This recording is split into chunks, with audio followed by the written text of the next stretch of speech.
introduce you to. I'm really very happy and want to thank him for doing this for our creative classroom group. For you, I don't say much, but I think he's an expert on Lego engineering, and his talk will be very interesting, and we will learn many interesting things that we can use in our project. So, Chris, thank you again. Thanks, Irene. Thanks for connecting up. Start to talk too fast. Just send. I tend to get excited and not too fast. So what I wanted to do is to talk a little bit about a bunch of stuff that we've been working on for the past 15 years about how we try and get all kids to be creative and innovative through solving engineering problems in close collaboration with the Foundation, which has funded most of the research side, education, which is we work with to actually produce new products and National Instruments. In the same, I co-run a center during education and outreach. Itself is about 20 years, and is trying to pull together researchers in the education world, so about students looking at how kids learn and how the brain actually learns material, with engineering doctoral students who are trying to design new technologies that leverage this knowledge of how the brain works. We're putting it into classrooms, trying to bridge that divide between the sort of ivory tower of research and the real practical problems of the classroom. And then we work with teachers to try and close the loop then and reassess both our education and our engineering research. So the theory behind this is this idea that kids can do more than we give them credit for if we give them the chance. So throughout this whole talk, the question really comes down to, if you want to learn something, do you start by telling them to learn, or do you start by letting them experience it and then tell them what to learn? I often talk about learning how to swim. Do you lecture the child about how swimming actually works and teach them the theory behind swimming before throwing them into the deep end, or do you throw them into the deep end first with the theory that when you save them and pull them out of the deep end, they're much more interested in learning how to swim? So you see that theme reoccurring throughout this talk. In particular, what we're very interested in is engineering education, but with it, of course, comes math, science, technology education as well. So really interested in these kids understanding how engineering decisions are made, not necessarily getting more engineers, but to understand the engineering process. Because if you take a minute and imagine the world without what the things that engineers have developed, it's a dark world. And it's amazing that we don't actually teach engineering more in schools because our society is now so dependent on its results. Look at what I would call the current science education, math education. It really is all about getting kids to memorize. It's getting kids to come to a single right answer. It doesn't allow kids to be creative. It doesn't allow them to have their own opinions. And most importantly, there's simply a right answer or you are wrong, which at school is no longer true. So we educate in the classrooms, and if you educate both at the kindergarten level and at the graduate school level, kids, those opinions are important. And so we listen to those opinions. So we listen to those opinions in the 4th and 5th and 6th grades as well. So our stuff is about. Talk a little bit about what is our ultimate goal as teachers. So what are we really trying to do? In my mind, what I think I'm trying to do as a teacher is first and foremost, teach kids to be curious. I want them to ask why a lot. If I've got to teach them a passion for finding the answers to whatever question they've raised. Once they've answered, I also want to teach them how to reflect those answers. How do you know that the answer you found is correct? Right? If I can use web, I can run an experiment, I can talk to other adults or kids. How do I know what evidence can I find to support the result I came up with? And how to teach them self-confidence so for this information that they've learned into a new field. So and I guess the next trying to teach, what are you really trying to do? And I think what I'm trying to do is I'm trying to take a story or that's in my head, and I'm trying to put it to the student. So I have an understanding of what gravity is. I have an understanding of what Shakespeare meant when he wrote Romeo and Juliet. And so how do I take those understandings and get them into the head of the kids? So one way is I can tell my understanding. So I can share my understanding. That could be experiment. It could be people that have similar understanding, or I can enable them to come up with their own opinion. As an opinion, I can argue with them and try and allow their opinion to my opinion. So I think the other of these, but a balance of all three of those. Balance will vary from student to student, from subject to subject, from day to day, from teacher to teacher.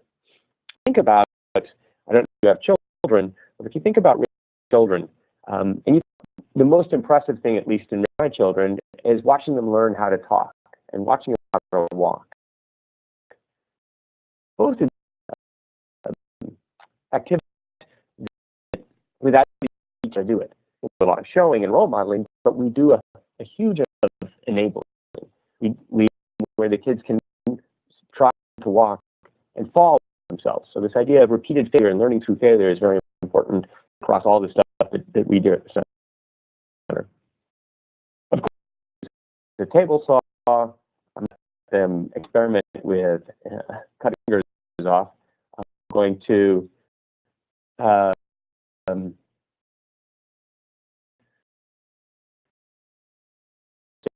safe and what isn't safe.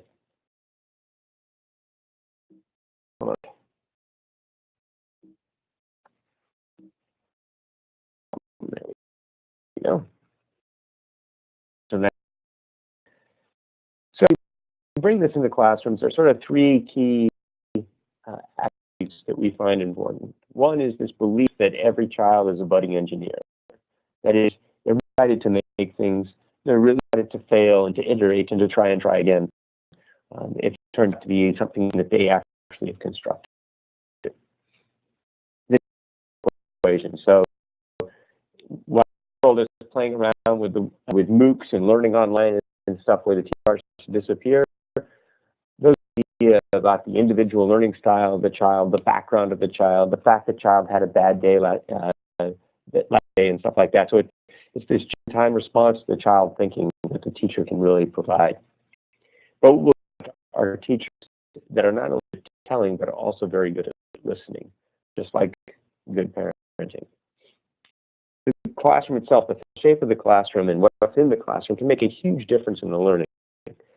If individual tasks facing for each learner is just going to be listening to a lecture, if there's tools where the kids can form groups and start to discuss and argue, if there's laser cutters, if there's 3D printers, if there are Lego pieces, all of that changes the learning that's happening in the classroom. And so one of the leading areas of research, I think, at the moment is sort of these, how do you develop classrooms to take learning goals? So I'll quickly define what I meant by engineering. So what we're trying to teach kids is sort of three simple things. We want to teach them how to set a goal, how to set a problem, how to figure out what it is they're trying to solve. This includes talking with clients. This includes and then about where they want to go, teaching them how to plan a path to get that goal. That includes using math and using science to be able to predict whether the airplane will take off the ground or whatever it is they're making, and to teach them how to cheat and fail. Because rarely do you see somebody that plans the correct path the first time or a successful path the first time. If you teach creativity, then creativity means something different from average or from what we already know. So that means they have to take a risk. That means there's a chance of failure. In fact, the higher the risk, the more chance of failure, the more creative. So if we want kids to be creative, we have to teach them to fail a lot. If we want to bring innovation, creativity, and leadership and problem solving into the classroom, that are messy problems that don't have a right answer, problems that cause failure, that will stymie the kids and get them to think and really question their knowledge. That I use to measure the success in classrooms and with some of our partner teachers is instead of letting people get the right answer, look at how broad the solution diversity is across the classroom. How different are everybody's answers? So if different answers, then the engineering problem, because then kids are starting to learn from each other, and they're looking for attributes from each other's work to try and do their own work. Teacher, 30 teachers. So like that Lego uses in this regard is duck. So 6 bricks and ask you to build a duck. How many different together to make a duck? You'd think everybody's duck would look the same, but in fact, what you see is a huge diversity of ducks that people build. Some ducks are at flying, some ducks are better than others at swimming, some ducks don't look like ducks, some ducks are upside down. It's neat to see all the different ways that people will build these ducks. The activity is that the people get really look at each other's ducks, and so they start to get this team-based learning environment. A whole bunch of research, as I'm sure you all are aware, about how the brain actually learns.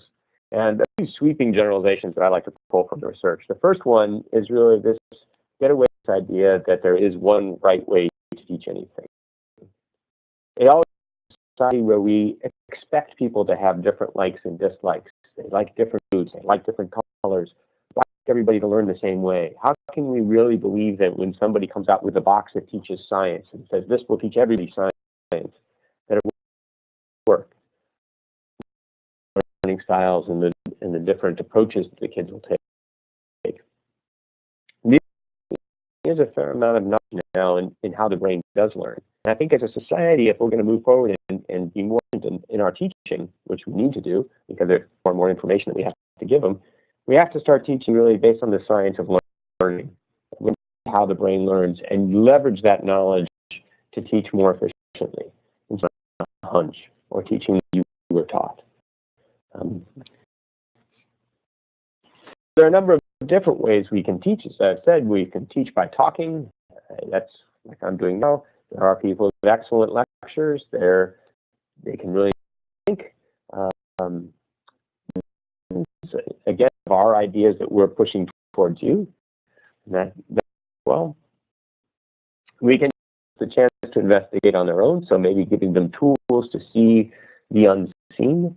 A great example I like using for when we put into the hands of a 6-year-old a IR camera, and she started discussing why the chicken's head is red, what's causing that, and to have some really good discussions around what heat transfer meant.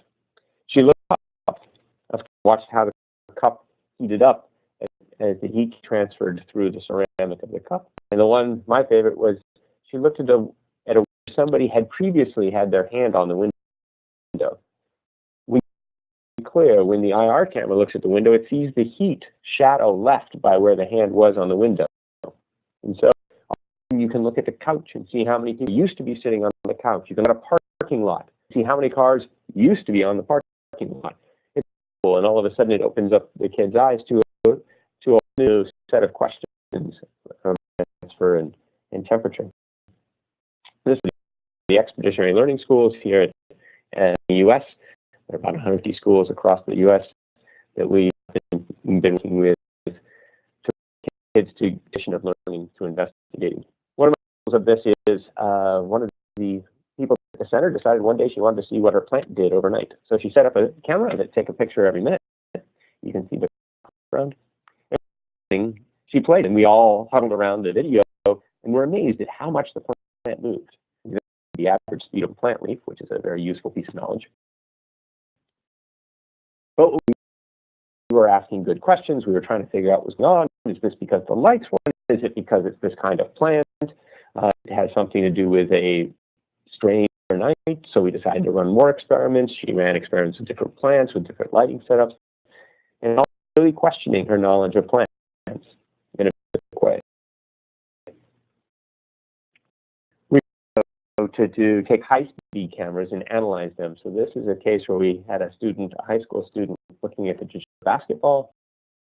And you can use fairly cheap Casio that 1,000 frames a second, allowing you to look at all sorts of things in selection. We found kids get very excited about this. Everything from throwing different sports articles to running, to watching the muscles in your body work as well. We also have done a fair amount with, at the college level, at using the Lego materials to more complex notions like controls, where we look at how our own controllers for different, including in this case, an old FTX system, this was many years ago, where you follow a black line, but you follow it very fast. And what was neat about this one is the students involved in this one learned controls in order to optimize their particular robot, promotes the material. We just by listening to the kids, listening to their ideas and their opinions. And this can be done by listening one-on-one, by having them tell their story through construction, telling each other, could be them the internet. So we spent a lot of time at the center developing a package where kids can tell stories to making a stop-action movie. So report as is here, where the wild things are. It can be a scientific concept. So in this, high school students asked to explain what temperature means. Highly mathematical, and have kids figure out where the basketball is a function of time, and use the time to place the penny.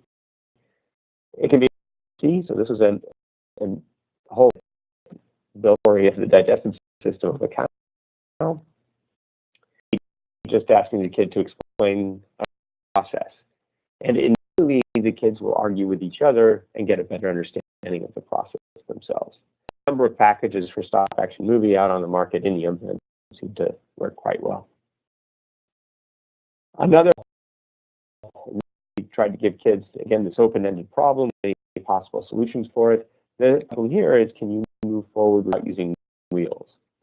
At the University of Zurich, with a high school student who came up with 63 different ways of moving forward without using any wheels. Exactly the same hardware, exactly the same program, just a different way of putting the hardware together. We use it actually all the time. It's a very effective way to get kids started to think creatively. Some of these try so hard to move forward, while others are much more successful, like this one. To do stuff that has nothing to do with science. So one of my boys, a friend of mine, a colleague of mine, decided one cold just by every single one of Newton's laws. What you just was on the floor of a gymnasium, they have the camera facing down, and you take a picture every minute. So you move a little bit, takes a picture, a little bit, takes another picture, and so on. What's fun about this is it's a fun movie. You get great insights into my psyche, but the kids are excited and they're motivated and they want to do it again and tell another story. You can use building as well to have kids reflect about knowledge and learn knowledge.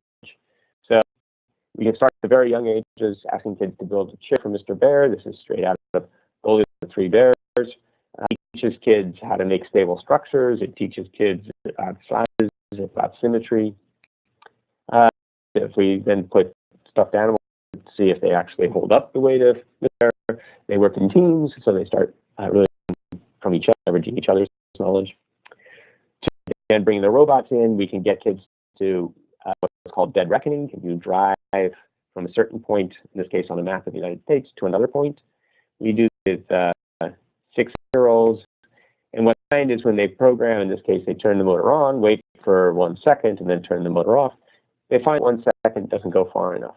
And they find 2 seconds goes too far. So they're very interested in knowing what numbers are there between 1 and 2. It's time to introduce fractions and decimal numbers. You get to interesting discussions like the kids who were arguing that they couldn't figure out why 1.5 and 1.50 went the same distance when 5 is decidedly much smaller than 50. So these things really start to hit at some of the misconceptions that the kids might have and bring some of their understandings.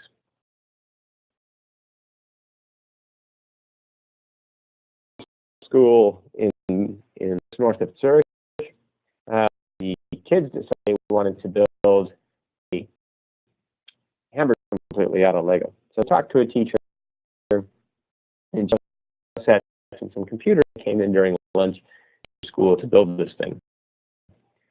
The learning that the kids had and the excitement and the motivation that the kids exhibited, that it become a permanent part of the school, and all kids going through middle school get to make everything from chocolate makers to hamburger makers to whatever else they can do to help people out in the kitchen. And then, of course, at the end, should you want to, you actually get to eat what you've built, which is very rewarding.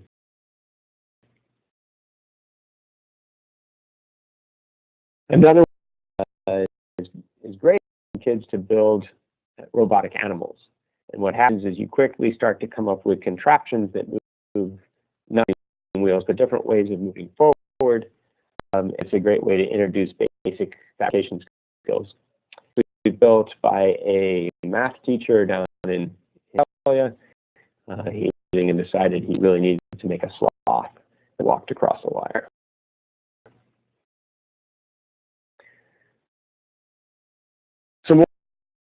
In Luxembourg many years ago, the high school kids decided they wanted to make Gaston, who smiles depending on the temperature of your fingers. But the impressive thing about Gaston is he has 2 ears. He has microphones, and he developed a program or figure out where your voice was coming from based on the phase difference from when the sound hit both ears. What about this is the fact that by just enabling the kids through building a song, they really think deeply about ways of using math and science to estimate the position of the voice. So they are doing science typically taught until graduate school, then only if you go into engineering to make Gaston succeed.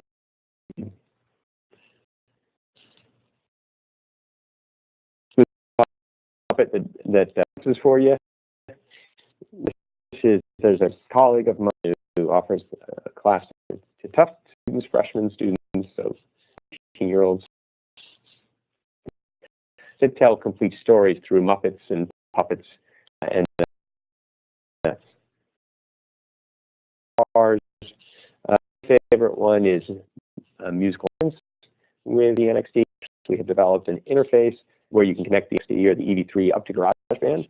Now you have kids building the physical instrument, you have kids coding it, how does it respond to the sensors, and designing the timbre of the note. What does the instrument actually sound like?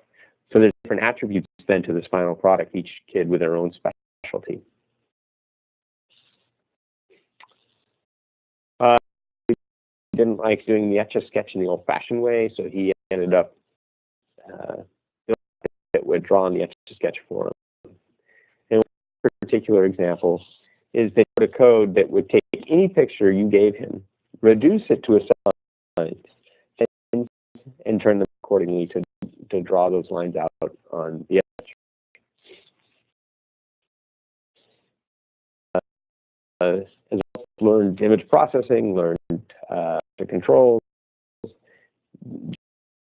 a robot to draw them on the Etch-a-Sketch form. Carefully, hopefully you can see Abraham Lincoln. He's looking to the left, his hat, and his nose and his chin. Another Lego Splice. So this is the only Lego quadcopter that we have, and it flew once, as you can see. To the shelf of fame.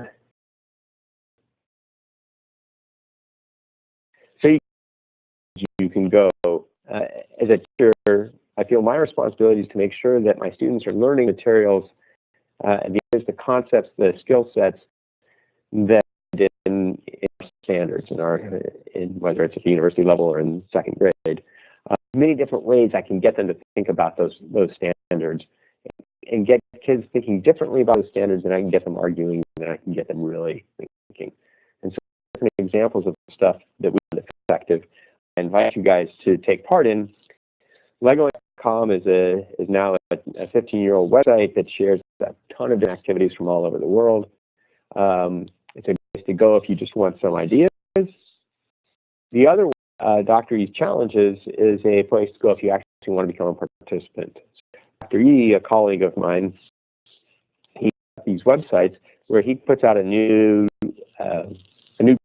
each month, and we do level for elementary school or the NXT for the middle and the high school. Anybody can participate. Your students would try and come up with a solution. You post a solution and on each other's to see who wins, and the winner gets a prize. It's usually pretty small, but it's to see what kids are inventing across the world. A lot more research, and so I always actively push teachers to become researchers, to try things out in your classroom, and try and find ways of actually measuring the success or the failures of whatever you're trying. We need more based on as opposed to based on hosts. If you read the research, you'll see there's a lot of quantitative research which looks at across 5,000 kids or 10,000 kids, how do their understandings change, or qualitative research which would be more what a teacher would do, would be looking at individual students and how they're progressing, what their journey looks like. I'm much more interested in qualitative research. The qualitative research tells me a lot about the outliers. Quantitative research tells me what the average child tends to do. I'm actually much more interested in not the average child, but the outlier child, to come at actions and new angles that I hadn't thought of.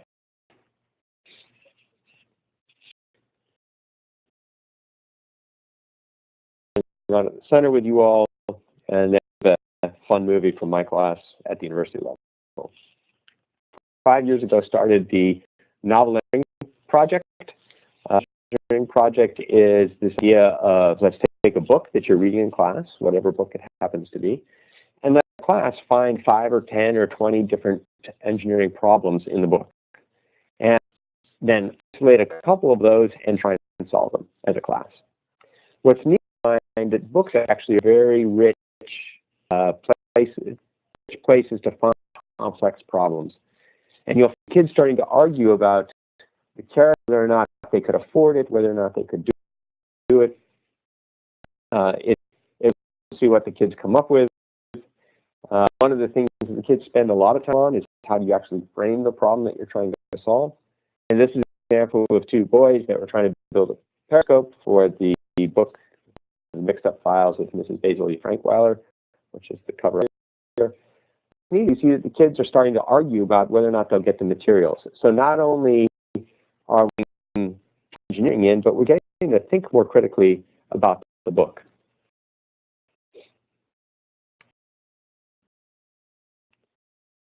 So I think is that we're sort of at an opportune time now. People are very interested in coming up with new ways of teaching, of sort of revolutionizing the educational landscape.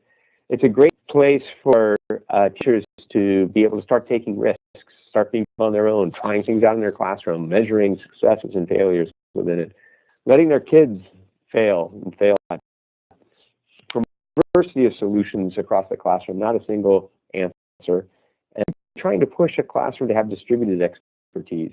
Instead of the whole class learning the same material, think of different kids becoming experts in different areas. So this group of kids might be really into the computer programming experts. This group might be more fabrication experts, and so on. So, the telling, the showing, and so in the Lego world, I sort of see the showing as building from instructions. It's not really the kid's invention; it's somebody else's invention that the kid is replicating, and of course, through replicating is learning a lot. And then where it actually is the kid's idea, and seamlessly between these different methods of getting the kid to think and learn the material that you're learning. And, an example of what I did in my class, this is now 3 years ago, where I asked the students to robot, and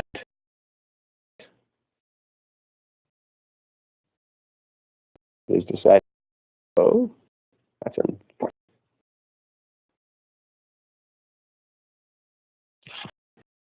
Quick. But what was this?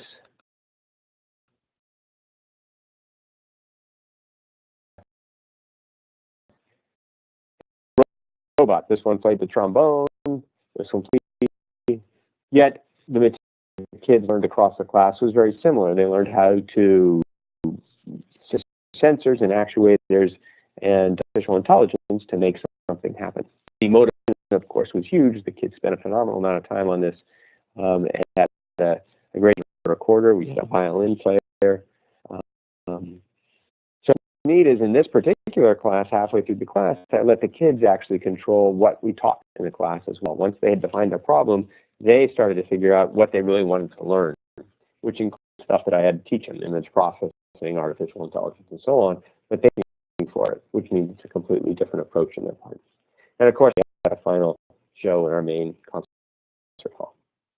So thank you very much for listening, and what I'd like to do now is open it up to any questions or discussion that you guys might want to Thanks.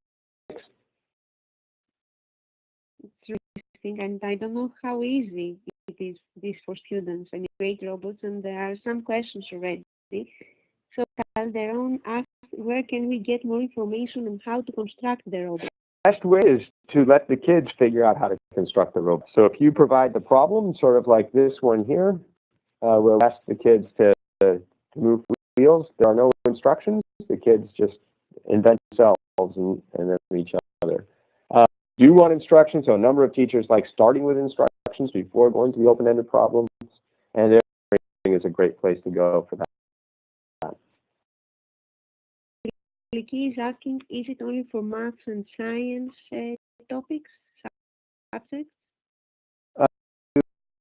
So the literacy one that I was talking about is a case where we're using engineering to teach literacy and literacy to teach engineering. So we find that, and the arts is all on the musical instrument side and the puppetry side. We find that we start to try and pull in all the different subjects from history through to engineering. Programming knowledge to do that? Depending on where the kids drive it. So you'll see, if you do this in the classroom, you'll see in some cases there are kids that are really excited the fabrication side, and they'll do limited amount of programming, sort of a program just turning motors on and off. So the kids are really excited about the computational side. They'll do very simplistic builds, but spend a lot of time on making a really smart robot that can identify lines on the floor, walls around them, that kind of stuff. Asking, can you tell us where you teach?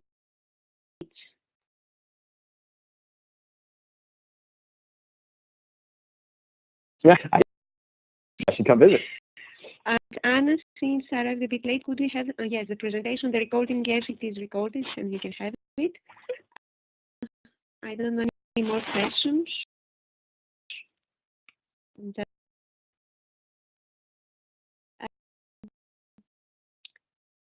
Clement, we will go with Erasmus Plus, because we have the Erasmus Plus program in Europe.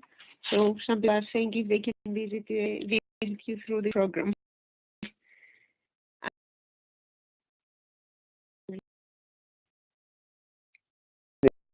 Teachers coming through the center all the time. I think we've got teachers from Spain, Korea. So there's a for teachers. Interesting, and says that we need more information about robot constructions. I find them difficult, to tell you the truth. Maybe for students. Like everything, it's a combination of self-confidence and practice. But one of the skills is to how do you pick problems that kids can get started with without failing too often, so they get turned off. And a number of those on LegoEngineering.com is simple. I personally would recommend the Silix. Can you build something that doesn't use wheels and moves forward? It's a great starting point because a whole slew of different ways you can solve it from very, very complex. And for younger students, it is nice to start with Makey, programming, coding, and making music. There are a number of great things for the younger kids. So we do the Makey is a great one. We do a lot with the WeDo as well, and there are kids that do the NXTs and the EV3s. He says you can have your email or and Sure. presentation. Yep, it's at tufts.edu.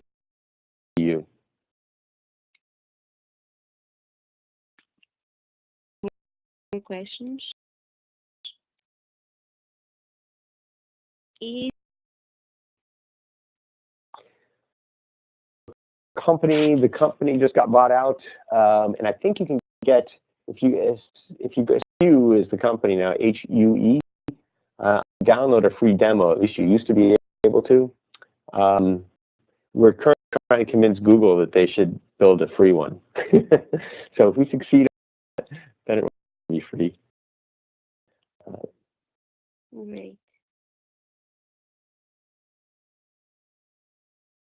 A really interesting seminar, says Tonya, but a bit difficult to understand as it is the first time I face this issue. Now, it's a really interesting topic, but a bit difficult to understand as it is the first time she's facing this issue. While to change from to teaching enabling. It's sort of, it's a natural inclination. If we have this knowledge, we figure the fastest way we can get it to you is by telling it to you. But it's the fastest way in a lot of cases. And it takes experimentation and because what happens, and there's some very famous cases of this, is that kids arrive at college with two sets of knowledge: the knowledge that they've memorized for the classroom and their sort of natural knowledge. So when you ask them a question, they say, well, do you want me to answer it the way I think you want me to, or the way I really think is true? And we're making those the same. Yeah, and keep experimenting. Yep. Some of our most successful teachers, what they did is a Friday afternoon, they just pulled out the Lego sets and said, here's how to solve this problem. Or pick a book, reading it, find a problem in the book and say, how would the kid solve this problem in the book? And see what. Great. I don't in the chat or somebody who would like to something.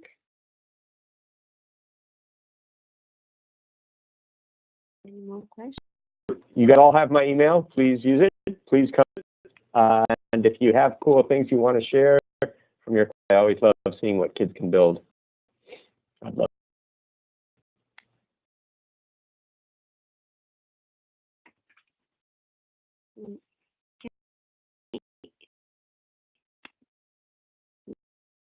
Minute.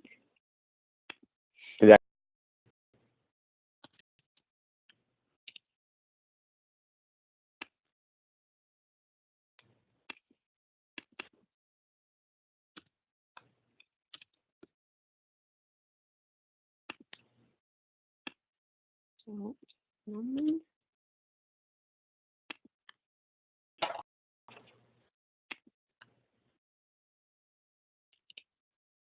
So if people did, is I've pulled a lot of stuff that I showed now together in a China.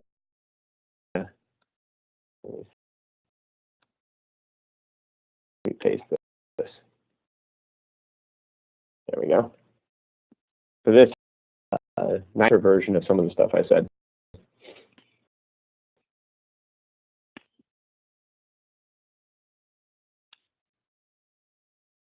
Okay, suppose you can see the link there.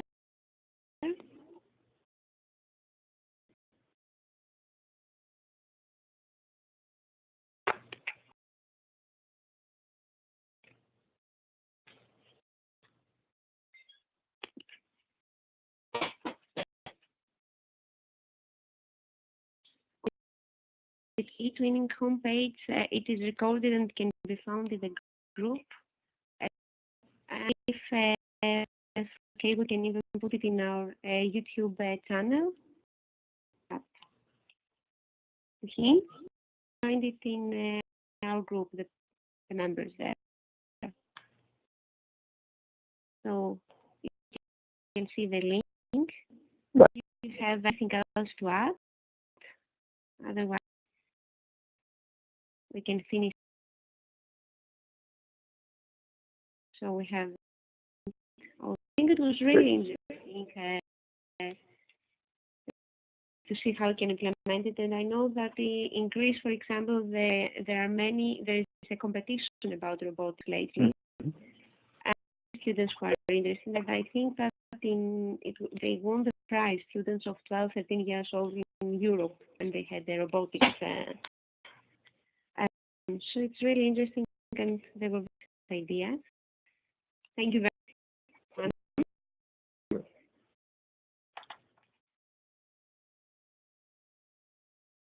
So thank you all today. And implement some of these nice ideas in your projects too. So your and the day for your Greece. Thanks. Bye. Bye bye.